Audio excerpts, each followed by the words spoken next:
우리 마음속에 있는 생각을 아시는 주님, 우리가 비록 고백하지 않는다 할지라도 내 마음속에 있는 근심, 걱정, 원망, 속상함, 그리고 기쁨 아시오니 올라와야 될 것들이 올라오게 하시고 떨어져 나갈 것들은 떨어져 나가게 하여 주시며 붙들어야 될 것은 붙들게 하여 주시옵소서.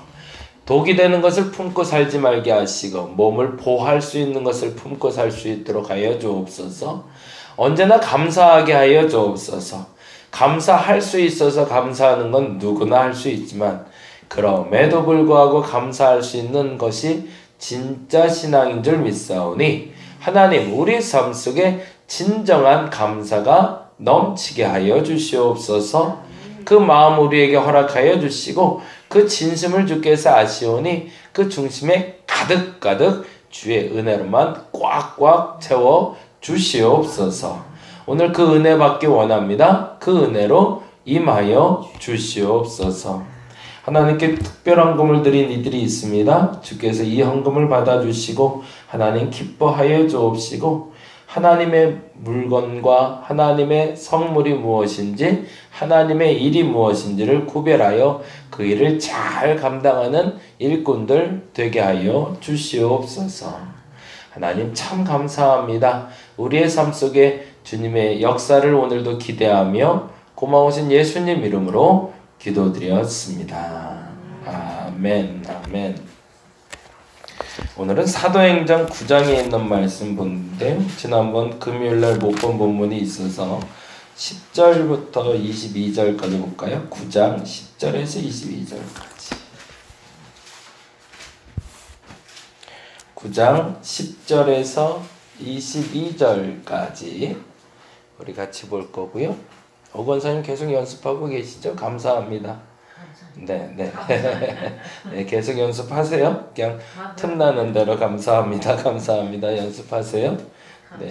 네, 이번 주에 굉장히 좋은 일 많으실 거예요. 네. 감사합니다. 얼마나 좋아요. 그죠? 9장 10절에서 22절까지 특별한 은혜 있을 테니까 꼭 하세요. 꼭 잊지 마시고 10절에서 22절까지 같이 한 목소리로 읽도록 하겠습니다. 그때에 다메섹에 아나니아라 하는 제자가 있더니 주께서 환상 중에 불러 이르시되 아나니아라 하시거늘 대답하되 주여 내가 여기 있나이다 하니 주께서 이르시되 일어나 직가라 하는 거리로 가서 유다의 집에서 5 사람 사울이라 하는 사람을 찾으라. 그가 기도하는 중이니라. 그가 아나니아라 하는 사람이 들어와서 자기에게 안수하여 다시 보게 하는 것을 보았느니라 하시거늘 아나니아가 대답하되 주여 이 사람에 대하여 내가 여러 사람에게 듣사온즉 그가 예루살렘에서 주의 성도에게 적지 않은 애를 끼쳤다 하더니 여기서도 주의 이름을 부르는 모든 사람을 결박할 권한을 대제사장들에게서 받았나이다 하거늘 주께서 이르시되 가라 이 사람은 내 이름을 이방인의 임금들과 이스라엘 자손들에게 전하기 위하여 택한 나의 그릇이라. 그가 내 이름을 위하여 얼마나 고난을 받아야 할 것을 내가 그에게 보이리라 하시니 아나니아가 떠나 그 집에 들어가서 그에게 안수하여 이르되 형제 사울아 주 곧 내 오가 오는 길에서 나타나셨던 예수 나를 보내어 너로 다시 보게 하시고 성령으로 충만하게 하신다 하니 즉시 사울의 눈에서 비늘 같은 것이 벗어서 다시 보게 된지라. 일어나 세례를 받고 음식을 먹으며 강건하여 지니라. 사울이 다메섹에 있는 제자들과 함께 며칠 있을새 즉시로 각 회당에서 예수가 하나님의 아들이심을 전파하니 듣는 사람이 다 놀라 말하되 이 사람이 예루살렘에서 이 이름을 부르는 사람을 멸하려던 자가 아니냐. 여기 온 것도 그들을 결박하여 제사장들에게 끌어가고자 함이 아니냐 하더라. 사울은 힘을 더 얻어 예수를 그리스도라 증언하여 다메섹에 사는 유대인들을 당혹하게 하니라. 아멘. 사울이란 사람 이야기를 계속하고 있는데요. 사람이 천성이 변하지 않는다고 얘기했죠. 사울을 택했을 때 사울의 그 아름다운 모습을 택했다기보단 그의 성품을 택하셨다고 저는 봐요. 각 사람마다 그 성품대로 역사를 합니다. 꾸준한 사람이 끝까지 꾸준한 것이고요. 그냥 덜렁덜렁 하는 사람은 끝까지 덜렁덜렁 해요. 그러면 꾸준한 사람만 하나님께 쓰임 받을까요? 사실은 그건 아니에요. 그 덜렁거림도 하나님께 쓰임 받을 수 있어요. 베드로 같은 사람들이 시간이 직선적이고 그냥 되는 대로 막 말하는 사람이잖아요. 그러면 사실은 그런 사람들은 에이 쓸모없어. 저렇게 막 말하는 사람이 뭐 하나님의 일을 할 수 있겠어 말하지만 사실은 베드로가 있었기 때문에 복음이 전할 수 있는 시작점이 된 것처럼 하나님은 각 사람의 성품을 가지고 사용하십니다. 그러니까 본인이 갖고 있던 성격이나 본래의 본성은 사실은 변하지 않는 거죠. 그 그릇이 어떤 용도로 사용되냐에 따라 달라지는 거죠. 그래서 오늘 본문에도 그런 단어가 나오는데 그릇이란 단어가 나오죠. 15절에 보니까 이렇게 되어 있는데 같이 한번 읽어볼까요? 15절에 주께서 이르실 때 가라 이 사람은 내 이름을 이방인과 임금들과 이스라엘 자손들에게 전하기 위하여 택한 나의 그릇이라고. 근데 이 그릇이라고 말할 때 우리의 오해를 풀기 위해서 디모데후서에 사도 바울은 다음과 같이 그의 제자 디모데에게 이렇게 남겨놨습니다. 디모데후서 2장 20절 볼까요? 그릇이라고 할 때 그 그릇의 의미를 분명하게 이렇게 연결을 해놓고 있어요. 이건 뭐 우리가 잘 아는 구절이지만 다시 한번 점검하고 가자고요. 딱 그렇다면 이 본문 떠오르실 텐데 신약성경 345페이지에 있습니다. 찾을 수 있는 분들은 찾으시고 또 옆에서 좀 찾아주시면 좋겠는데 2장 20절에서 21절에 보니 이렇게 돼 있어요. 2장 20절, 21절 찾으셨나요? 네, 못 찾겠어요. 한번 찾아주시고요. 네. 그래서 옆에서 도와줄 수 있는 것도 또 감사한 일이에요. 그렇죠? 누군가. 2장 20절 굉장히 귀한 이야기가 쓰여져 있습니다. 20절에서 21절까지 우리 같이 한 목소리로 읽어볼까요? 큰 집에는 큰 그릇과 은그릇뿐 아니라 나무 그릇과 질그릇도 있어 귀하게 쓰는 것도 있고 천하게 쓰는 것도 있나니 라고 되어 있어요. 집이 아니라 큰 집이라고 되어 있죠. 하나님의 집에는 은그릇도 있고 금그릇도 있습니다. 그런데 뭐가 또 있대요? 나무 그릇과 질그릇도 있더라고. 그런데 귀하게 쓰는 것과 천하게 쓰는 것이라고 또다시 구별을 하고 있습니다. 그러면 금그릇은 귀한 걸까요? 아니라는 거죠. 쓰이는 것이 귀하게 쓰인다는 거죠. 금그릇이더라도 쓰이지 않으면 그건 천한 그릇인 거고 나무 그릇과 질그릇이라도 쓰인다면 귀한 그릇이 된다는 얘기입니다. 그래서 그 말에 곡해가 없도록 21절에 다시 한번 이렇게 얘기하고 계시죠. 그러므로 누구든지 이런 것에서 자기를 깨끗하게 하면 무슨 말이에요? 그 그릇이 그러면 언제 쓰이겠느냐는 거죠. 금그릇을 설거지를 안 해놓으면 그걸 쓸 수 있겠냐는 거죠. 은그릇도 청소가 돼 있어야 쓰지 않겠느냐. 나무 그릇이나 질그릇이나 어떤 그릇으로 용도로 만들어졌는가가 중요한 것이 아니라 그것이 정돈되어 있고 깨끗하게 되어 있다면 자기를 깨끗하게 하면 귀히 쓰는 그릇이 된다라고 정리하고 있습니다. 저와 여러분이 그렇게 귀히 쓰이는 그릇이 됐으면 좋겠습니다. 평생 돈 많은 사람이 있을까요? 물론 그럴 수도 있겠죠. 돈 없으면 천한 건가요? 그런 거 아니라는 거죠. 돈이 있고 없고 가난하고 혹은 병이 들고 안 들고 좀 똑똑하고 안 똑똑하고 그것이 천하고 귀한 그릇이 아니라 어떤 그릇을 할지라도 그 그릇이 정비되어 있다면 정제되어 있다면 하나님 쓸만할 때 쓸 수 있는 준비가 되어 있다면 그것이 귀한 그릇이 된다는 얘기죠. 저와 여러분이 그렇게 준비될 수 있으면 좋겠습니다. 그러면은 사도 바울이 깨끗하게 정비되어 있었다는 건 뭘까요? 아까 말씀드린 대로 그는 예수를 죽이려 든 사람이잖아요. 그걸 그렇게만 곡해해서 보자면 그 사람은 나쁜 그릇이죠. 나쁜 걸로만 가득가득 담겨 있었으니까. 근데 그 본질을 보니까 그렇지 않더라는 거죠. 그가 그 열심을 냈었던 이유가 뭐냐는 거죠. 그 열심을 냈던 가장 궁극적인 이유는 하나님에 대한 열심인 걸 하나님이 알고 있었던 거죠.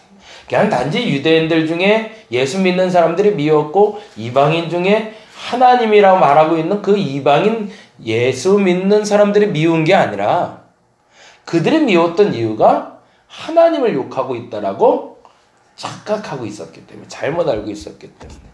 다윗이 돌팔매를 가지고 나가요. 골리앗 앞에 짱돌이라고 그러죠. 요만한 짱돌 하나를 들고 나가요. 이길 가능성이 있었을까요? 없었을 거예요. 근데 그가 왜 그렇게 화가 났을까요? 만일에 그 돌을 가지고 나갔다가 골리앗을 못 맞췄으면 어떻게 됐을까요? 정말 한 주먹감도 안 되는 사람이라 그 자리에서 그냥 바로 즉사했을 수도 있었을 거예요. 근데 다윗이 나갔던 이유가 있습니다. 그 사람이 거대하고 그래서 그 사람을 이기면 블레셋에게 우리가 승리하리라는 어떤 기대를 가지고 나간 것도 아니었고요. 형들 때문에 나간 것도 아니고 등 떠밀려 나간 것도 아니라 골리앗이 하나님을 욕하는 소리를 들어요. 근데 그게 너무너무 싫은 거예요. 다윗 입장에서. 그래서 다른 거 다 불문하고 하나님 욕하는 저 사람은 내가 가만두면 안 돼. 저거는 사람이 아니라 짐승이야 라고 얘기했던 것이 다윗이었던 거거든요.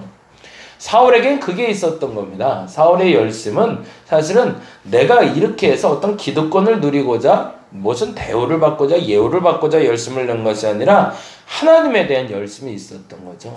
그러니까 하나님은 그것이 준비된 그릇이라고 말했던 것이고, 그런데 이에게 그러면 알려줘야 될 건 진짜 하나님은 누군가? 네가 믿는 하나님을 바로 믿는 방법이 무엇인가? 그것만 알려주면 되는 거였죠. 그래서 사도 바울에게 얘기하신 것은 내게 귀한 그릇으로 사용될 것이다. 근데 그 말이 멋있잖아요. 사도행전 다시 가볼까요? 사도행전 가면 이렇게 돼 있죠. 이 말을 전하고 있는 아나니아 입장에서는 굉장히 불쾌했을 수도 있습니다. 근데 한 가지 더 알아보고 갈 건 다메섹에 어떻게 갑자기 아나니아라는 제자가 있었을까요? 그건 이제 처음에 얘기한 것처럼 오순절 사건 덕분이었어요. 오순절에 각국에서 사람들이 몰려왔잖아요. 근데 그 오순절에 몰려왔던 각국에서 몰려왔던 사람들이 오순절 절기가 끝나고 다 각국으로 돌아가잖아요. 돌아갔던 그 사람들이 열매가 돼서 그 곳곳에 있었던 거죠. 이 다메섹에 있는 아나니아라는 사람도 6월절 예배를 드리러 왔다가 그때 예수 그리스도에 대한 사건에 대해서 듣고 그러고 나서 성령 체험을 하게 됐고, 성령 체험을 한 그 사람이 다메섹에 가서 거주하고 있었다가 그들의 제자들의 무리가 생겼던 겁니다. 근데 그들에게도 복음이 전달됐을 뿐만 아니라 핍박하는 자가 온다라는 소식을 듣게 되었던 거죠. 그런데 재미난 표현은 아까 읽었던 표현 한번 좀 볼까요? 9장 15절 다시 한번 봅니다. 9장 15절 읽겠습니다. 주께서 이르시되 가라, 이 사람은 뭐한대요? 내 이름을 이방인과 임금들과 이스라엘 자손들에게 라고 되어 있어요. 이방인까지는 그래도 아나니아가 좋아했을 것 같아요. 근데 임금들, 이스라엘 자손들이라는 말이 이에게는 굉장히 부딪히는 부분이 아닐 수 없었을 겁니다. 왜냐하면 이에 쓰이는 그릇이 자기가 생각한 것보다 너무 크거든요. 너무 방대하거든요. 근데 이 사람을 알고 있기로는 아나니아 입장에선 사울은 우리를 핍박하는 사람이거든요. 우리 솔직하게 생각해 보자고요. 나를 신경 쓰게 만드는 사람. 내가 불편한 그 사람이 잘 되는 게 기분이 좋을까요? 안 좋을까요? 나쁘죠. 내가 신경 쓰고 내가 귀찮고 내가 저 사람은 안 됐으면 좋겠다 생각하는 사람이 너무너무 잘 나가는 걸 보면 기분이 나쁠 수밖에 없는데 그 얘기를 전해야 되는 상황이라는 거죠. 근데 이 얘기를 듣고 사울이 아멘한 게 아니라 더 중요한 건 그 다음 얘기를 듣고 아멘했다는 게 중요합니다. 내가 이렇게 크게 쓰일 그릇이구나, 이거에 아멘하라는 얘기가 아니라 그 다음 절이 이렇게 돼 있어요. 16절 봅니다. 같이 읽어보겠습니다. 16절. 그가 내 이름을 위하여 얼마나 고난을 받아요. 거기다 동그라미를 해놓죠. 이 사람은 내 이름을 위하여 이방인과 임금들과 이스라엘 자손들에게 전할 나의 그릇인데, 이방인을 만날 때마다, 임금들을 만날 때마다, 이스라엘 자손들을 만날 때마다 복음을 전해지기도 하지만 어떤 일이 벌어질 거라? 본인에게는 고난이 닥칠 거다. 근데 이 말에 아멘할 수 있었던 게 사도 바울이라는 겁니다. 예수 믿고 형통한다, 만사 형통한다, 좋죠. 예수 믿어서 제가 주일날도 그 설교했는데요. 예수 믿고는 사람들의 생각에는 고난이 없어야 잘 믿는 거라고 착각을 해요. 예수 믿으면 다 잘 돼야 되는 거예요. 아픔도 사라지고 슬픔도 사라지고 모든 것이 만사형통해서 고난과 걱정이 없으면. 근데 만일에 고난이 오면 저주받았다고 얘기를 해요. 그건 우리가 잘못 알아온 거죠. 예수 믿어서 고난이 사라지는 것이 아니라 예수 믿으면 고난을 바르게 이해하게 되는 거죠. 내게 오는 고난이 왜 오는지, 그것이 내 잘못 때문에 오는 거라면 그거는 잘라버리면 된다라고 여겨지는 것이고, 그 고난이 하나님의 일을 위해서 온다면 오히려 기뻐할 수 있는 마음이 생기는 건, 그것이 진짜 고난에 대한 바른 이해라는 거죠. 예수 믿는 그 순간부터 고난은 뻥 하고 사라져버리고 온갖 모든 일이 만사형통이 아니라는 거죠. 사도 바울은 그걸 알았던 겁니다. 그래서 멋진 사람인 거죠. 이 사람이 지금 하나님을 만났고 예수 그리스도를 만남으로 말미암아 내 눈이 어두워졌단 말이에요. 첫 번째 그에게 온 것은 뭐예요? 복이 아니라 고난이에요. 학자들 얘기는 그래요. 이때 눈이 멀어서 비늘이 벗겨지면서 그때부터 눈에 안질이 생겼다는 얘기를 해요. 그러면 누구 때문에 안질이 생긴 거예요? 솔직히 말하면 하나님 때문이잖아요. 이게 평생 한이잖아요. 근데 이것을 기쁨으로 받아들일 수 있는 사람이 사도 바울이었다는 거죠. 저와 여러분에게 이 두 가지의 마음이 있었으면 좋겠습니다. 첫째는 오늘 그렇게 기도했으면 좋겠는데, 하나님 내가 진짜 쓸 수 있는 그릇 되게 하옵소서. 금그릇이면 뭐합니까? 지저분하면 쓰지도 못하는 거. 질그릇이라도 좋습니다. 하나님께 귀하게 쓰이게 해달라고. 그것이 첫 번째 기도 제목이었으면 좋겠습니다. 두 번째, 근데 그 그릇으로 쓰임 받으면서 고난 없이 해달라고, 그런 어리석은 기도하지 않게 해달라고. 고난 없는 축복이 어디 있냐? 고난이 있어야 축복이 있는 것이고, 그러니 그 고난을 내가 바르게 해석할 수 있게 해달라고. 이 두 가지를 놓고 기도하셔서 우리 사도 바울처럼 쓰임 받을 수 있는 저와 여러분 되시기를 간절히 바랍니다. 기도하겠습니다. 금그릇이면 물론 더 좋지요. 은그릇도 더 좋습니다. 질그릇만 아니면 된다? 아니요, 질그릇이라도 좋습니다. 자신을 깨끗이 하여 하나님께 귀히 쓰이는 그릇이 되게 하여 주시옵소서. 그러자면 고난에 대한 바른 이해가 있어야 되겠습니다. 남들도 다 당하는 고난이니가 아니라 주께서 내게 허락하신 고난이니 그 고난을 감내할 수 있어야 됩니다. 쓸데없는 생각하지 말아야 됩니다. 정말 쓸데없는 생각은 예수 믿으면 아무 일도 일어나지 않을 거라는 착각입니다. 절대 그렇지 않습니다. 예수 믿고도 고난 겪고 아프고 상처받고 원망도 있습니다. 근데 중요한 것은 그 고난을 바르게 이해할 수 있는 것이 그리스도인임을 오늘 다시 한번 묵상해 봅니다. 하나님 귀히 쓰는 그릇 되게 하여 주옵소서. 주신 고난 멋지게 잘 감당하여 사도 바울처럼 온전하게 쓰임받게 하여 주시옵소서. 한 날 한 날을 살아도 그 한 날 한 날이 독을 품고 살아가지 말게 하시고 몸을 보호하는 것을 품고 살아야 한 날 한 날이 건강한 줄 믿사오니 제할 것 제하고 더할 것 더하여 주 안에서 온전하게 살아가는 우리 되게 하여 주시옵소서. 참 감사합니다. 오늘도 감사드리며 고마우신 예수님 이름으로 기도드렸습니다.